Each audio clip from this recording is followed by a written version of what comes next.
We'll get to your donations later on, but heading into this race, finally, 36 laps of the Austrian Grand Prix. And we are underway. Barry Burman leading Thomas Ronhaar, heading in towards turn number 1. It looks to be a good getaway for the pair of them as they form a line in towards that first corner. Patrick Sipos looking towards the inside of Jan Ortmir. They do battle for P5 at the minute. Tom Manley all over the rear of Thomas Ronhaar, climbing up the hill and towards turn number 2 and 3. Can he look maybe towards the inside of the Alfa Romeo Sauber? Doesn't look like it as they all concertina further back behind. There was an Aston Martin of Duncan Hoffman going very deep on the brakes. Lots of contact further back. You heard a big clattering noise, but as they make their way into the second sector, it's all clean at the front of the order. It is as Otis wants to make a move ahead of Jono Ortmir. Jono down to P7, but Jono hangs it around the outside. Can he get the exit along with Otis? He can't just about see Otis on those mediums, Jono on the hards. So these on the hards are likes of Barry, Thomas, Shanaka, and Jono will probably lose positions to some of these medium runners behind in these first couple laps. Turn number 3, can he try and make this move finally on the back of Thomas Ronhaar? He's been following in his wheel tracks for the whole of that first lap as Patrick Sipos looks up the inside now of Shanaka Clay. Otis Lawrence now off the exit of the corner will have a better run than the pair of them. He's going to get squeezed to the inside line by Shanaka Clay, and now he's in the wheel tracks of Patrick Sipos. He'll look towards the outside line at turn number 4 of Slosh Gold. He'll go earlier on the brakes potentially to try and get that better run as they head in towards turn number 5. It looks like Patrick Sipos has gotten the better of Otis Lawrence for the time being, but the Manley closing in on the back of Thomas Ronhaar. He'll be looking to try and make a move to put himself into P2. Can he get it down to turn 3? Ronhaar's getting in on Barry. Does Ronhaar go for lead? No, he doesn't. They all sit back for now. Alvaro Caraton fighting with Shanaka Clay up the inside in towards turn 3. Alvaro now into P6 ahead of Shanaka. Ismail Fassi looking to put some pressure. Actually, Jono Ortmir is looking for a move on Shanaka Clay down in towards turn 4. So Jono there got a bit of pace in towards turn 3. Can he make an overtake? Yes, he can, along with Ismail Fassi. Up the inside of the Red Bull of Shanaka Clay. Those two go side by side. Shanaka's gone deep. That's going to lose him some pace and some time heading out the corner. Can he defend position? No, he can't. Can Ismail Fassi go around there? So Jono Ortmir is going to go for it, isn't he? He's going to go around there, so gets cut off there. Into the gravel goes Ismail Fassi along with Shanaka Clay, making the move back through into turn 8. And Ismail off the track slightly as they head through. Whew, that was close. Alvaro Caraton looking for a move potentially on Patrick Sipos towards the outside line of turn number 2. Barry Burman further up the order has also gone for the lead. We'll turn our attention back once more towards Patrick Sipos and Alvaro Caraton. If these two continue to fight it out, Jan Ortmir and Ismail Fassi could be in with a shout of potentially taking their position still wheel to wheel in towards turn number 4. Patrick Sipos defending his position on that inside line. Alvaro Caraton looking the long way round, and they're still keeping it side by side through turn number 5. Alvaro Caraton with the inside of turn number 6 and up towards turn number 7 should finally find that move onto the gravel. Is Patrick Sipos. Jono Ortmir threads the needle and makes his way up into P6. Ismail Fassi getting caught up behind the Alpine car. Thomas Ronhaar once again closing to the back of Barry Burman in towards turn number 1. Not really any defense could be made there for Barry Burman, and Thomas Ronhaar makes his way back into the lead of this Grand Prix. Further back behind, Ismail Fassi finally will get that move done on Patrick Sipos as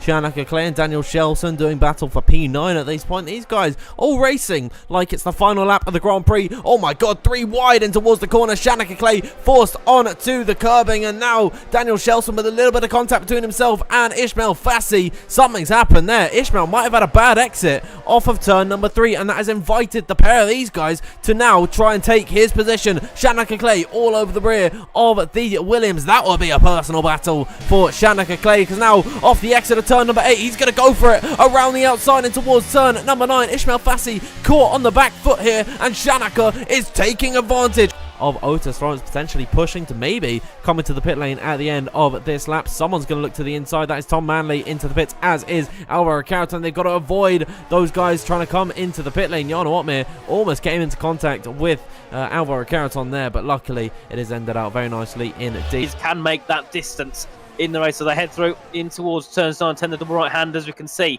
Does Otis pit? Yes, he does. Does Ismail Fassi pit? Yes, he does as well. So those two into the pit lane now.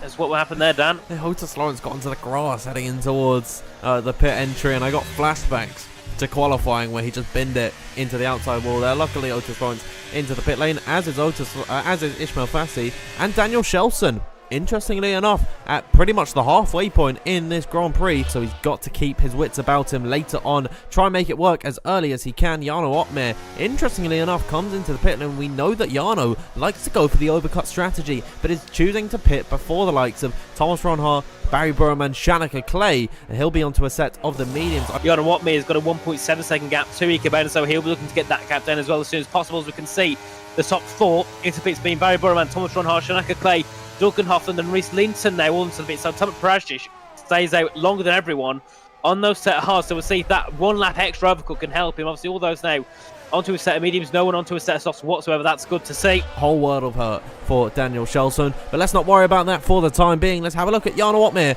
on the rear of Otis Lawrence. These two looking to do battle. Jarno with 2-lap pressure medium tyres in this race as they're all concertinaing up in towards turn number 3. Daniel Shelson moving into the way and a little bit of contact further up ahead. 3 wide off the exit of the corner. Tom Manley side by side with Ishmael fast as he head downhill and towards turn number 4. Patrick Simpos look to find his way into the battle. Look at this, 3 wide further back behind. Otis Lawrence, Jarno Opmeer and Patrick Simpos all doing battle. Ishmael Fassi through on Tom Manley. Here comes Patrick Simpos and Otis Lawrence to the inside line as well. The two Mercedes still scrapping it out on their medium compound of tyres. Beautiful racing we are seeing throughout the entirety of this field as Otis Lawrence makes a little bit of contact with the rear right tyre of Tom Manley. Side by side for the two Mercedes. Jarno Opmeer looking to fight his way up another position into P5 ahead of Otis Lawrence. Still can't find that opportunity. Daniel Shelson now losing a place to Ika Boehner. What great battling we're seeing as we head on towards lap number 25 of 36. Absolutely brilliant there from all the drivers on the grid, battling here for positions. We can see Jarno now looking to get in on the back of Otis Lawrence down towards turn 3. He's got the DRS to use. Easy. To the outside it goes into P5 for Jarno Opmeer. Absolutely easy for him to get past there on the McLaren. Otis nearly hitting the back of him into the braking zone into turn 3. We can see further ahead Tom Mann looking for a move with Patrick Seepos. Bit of contact between the two there as they head out the corner. Now Jarno Opmeer looking to make a move down to turn 4. Gets past Manley. Can he get past Seepos? 2 moves into 1 corner for Jarno Opmeer around the outside of the Alpine. Can he get it done? Yes, he can. Jarno Opmeer now to P3. Can anything stop him now in this race? You feel the pressure from the likes of Barry and Ronhaar. Just easy moves being made. Barry Burman now in the DRS train, no less, is going for the move on Thomas Ronhaar around the outside. As further up ahead, Jarno Opmeer looking for the move for the lead of the Grand Prix. Gone for second ahead of Ishmael Fassi and is all over the rear of Alvaro Carreton, who's holding very hard to that inside line. Jarno Opmeer easy around the outside for him. Tom Manley as well sticking his nose in there trying to get second position ahead of the Williams driver. Doesn't look like it for the time being. Those two exactly the same on the tyre life as Barry Burman arriving onto the scene through on Patrick Simpos down into 7th for the Hungarian driver. Barry Burman is here to play and already look at him going for 5th position ahead of Otis Lawrence in towards turn number 9. Brilliant stuff from our pole sitter.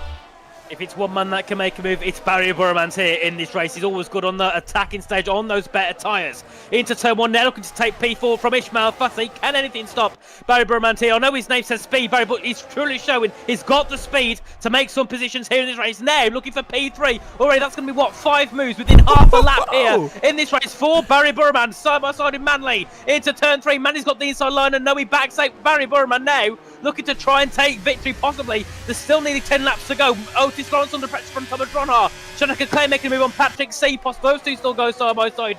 Barry, though, hasn't got the run to get a move on over O'Carrollton just yet. Down towards turn 4. We can see moves B. Maybe got Otis under pressure from Patrick. We've got Ika Boehner back ahead of Daniel. Those two go to contact. Daniel pushes Ika wide. And then that's going to be Josh Edu through to P12 for him in the Red Bull. And now Ika's dropping down position. So is Daniel and Patrick Seepos down to P9 as Shanika makes a brilliant move, along with Duncan Hoffman through on Patrick. A brilliant move there from the Aston Martin. Oh, Barry Burman looking to the inside as well, and towards turn number 9 through on Alvaro Carreton, living up to his namesake of speed, Barry. And now Jarno Opmeer and Barry Burman, they've got just clear air between them. Who is going to take victory? Jarno Opmeer with the slightly more worn out medium tyres strapped onto his Mercedes. Barry Burman following in his wheel track with 7 lap cold medium tyres. We have 9 laps to go in this Grand Prix. Sorry, 8, 7, however many laps to go in this race. And who is going to take victory? It is indeed 9 laps to go in this Grand Prix. Jarno Opmeer leading the way ahead of Barry Burman. Alvaro Carreton and Tom Manley do not count them out. However, they're feeling the pressure from Thomas Ronhaar, who looks to the inside line of Tom Manley in towards the braking zone. And there is the move being made for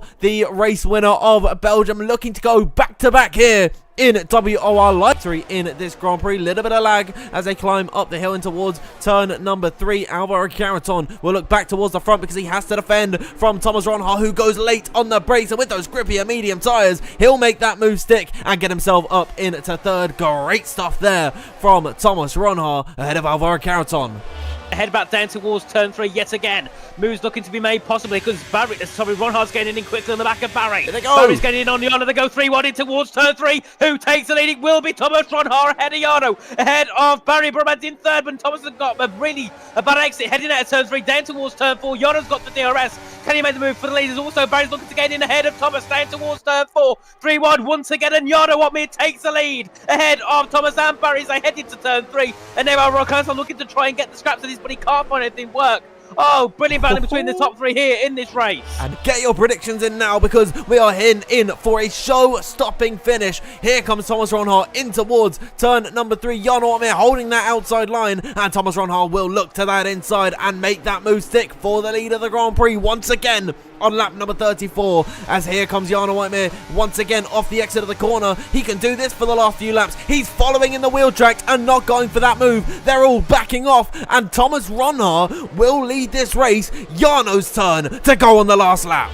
DRS will be activated for Jarno Opmeer. Can he make the move this time around, or will he decide to sit back on the back of Ronhaar? Oh, he's playing with his food. Look at him there. Jarno Opmeer not using any of his battery. Here comes Barry Burman into the fray as well, as off the exit of turn number 3. They are 3 wide, and Jarno Opmeer goes off the circuit. Now Barry Burman looks for the move around the outside of Thomas Ronhaar, heading in towards turn number 4. Alvaro Carreton arriving onto the scene and snatching P3 from Jarno Opmeer. This Grand Prix, they come on towards lap number 36. It is Barry Burman leading from Thomas Ronhaar. Barry Burman with less ERS, and Thomas Ronhaar with the DRS engaged, heading up the hill for the final time in this race. Here they go. Barry holding that inside line. Thomas Ronhaar looking towards that outside line. Is it done there? I don't think so, because now the advantage going to switch back the way of Barry Burman with the DRS engaged. He will close to the back of Thomas Ronhaar, heading in towards turn number 4, the final potential opportunity to take the lead of this Grand Prix.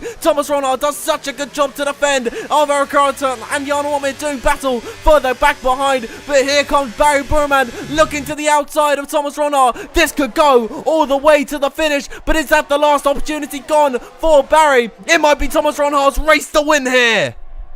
Indeed, as you can see them now coming through in towards the final few corners. Barry's going to push.